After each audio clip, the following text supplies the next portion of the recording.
Hello student, कैसे हो आप सब। उम्मीद है अच्छे होंगे। स्टूडेंट, हम इंग्लिश का चैप्टर की लॉन्ग क्वेश्चन पढ़ेंगे, जिसमें हमें जितने भी एग्ज़ाम में पूछे गए हमारे क्वेश्चन लॉन्ग क्वेश्चन है, और वो एग्ज़ाम में हमेशा अलग ही आता है क्वेश्चन। तो इसी चैप्टर से रिलेटेड किसी भी तरह का क्वेश्चन आए तो आप जिस मेथड जो मैं क्वेश्चन बताऊंगी सिर्फ उससे लर्न कर ले और उसी को ही लिखेंगे, तो आपको मतलब अच्छे पूरे ही उस आंसर में आपको पूरे ही नंबर मिलेंगे, आई गारंटीड। ओके।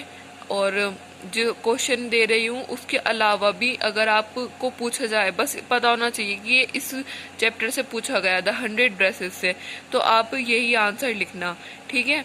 और जो ये है हमारे क्वेश्चन है, इसके अदर भी किसी भी तरह पूछा जाए तो आप यही लिखोगे, तो एग्जाम में कोई भी आपके नंबर नहीं काटेगा।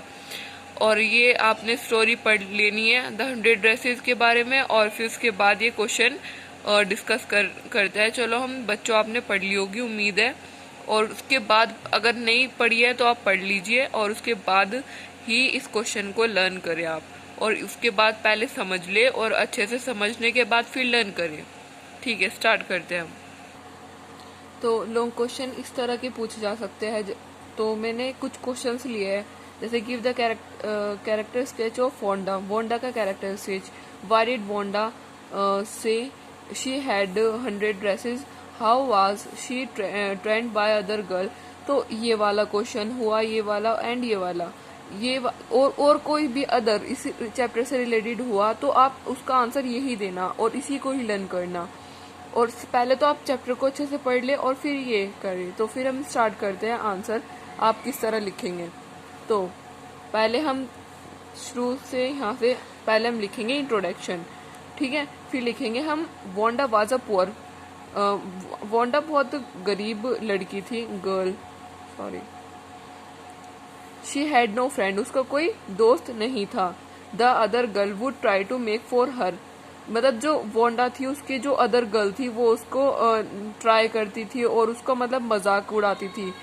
फिर आगे आता है, फिर करते हैं वोंडा, पैगी एंड मैडी।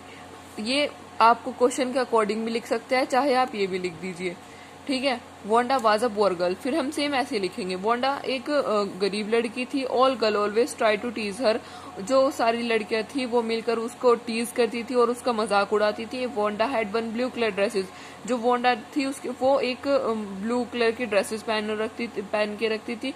और जो पैगी थी, Peggy always mocked at Wanda due to her blue dresses. और जो पैगी थी ना वो बहुत अमीर घर से थी, इसलिए वो उसकी वोंडा थी ना उसकी मजाक उड़ाती थी कि तुम ब्लू ड्रेस पहनती हो। तो Maddie did not want to tease her, और जो मैडी थी ना वो उसे टीज नहीं करती थी, क्योंकि जो थी जो मैडी थी वो भी गरीब घर से थी। और वो पैगी के जो रिजेक्ट कपड़े होते थे ना, उसकी मम्मा ना उसे मतलब कुछ अलग लुक दे देती थी, कुछ भी किसी भी तरह मम्मी जैसे कर देती है, तो उसे अलग उसी के कपड़े पहनती थी जो रिजेक्ट हुए थे। तो इसलिए जो मैडी थी ना वो उसे नहीं टीज करती थी, because she had also poor, क्योंकि वो भी पुअर थी। वोंडा नेवर फील बैड, और जब ये जो गर्ल्स थी वो उसकी मजाक उड़ाती थी, वोंडा नहीं फील मतलब बुरा नहीं बनाती थी about her blue dresses. She use to say that she had 100 dresses, और वह सिर्फ यही वर्ड यूज करती थी कि मेरे पास 100 ड्रेसेस है। और पूछते थे कि भाई तुम्हारे पास क्या है, वो पूछते थे तुम्हारे पास वोंडा तुम्हारे पास कितनी ड्रेसेस है, तो वो बोल देती थी मेरे पास 100 ड्रेसेस है। फिर हमें आंसर में ऐसे लिखना है, conclusion. When there was drawing competition everyone made 100 drawing. जो ड्राइंग कंपटीशन हुआ, एवरीवन हर किसी को ना एक ही ड्राइंग बनानी थी, पर ऑल जो वोंडा थी ना उसने बिल्कुल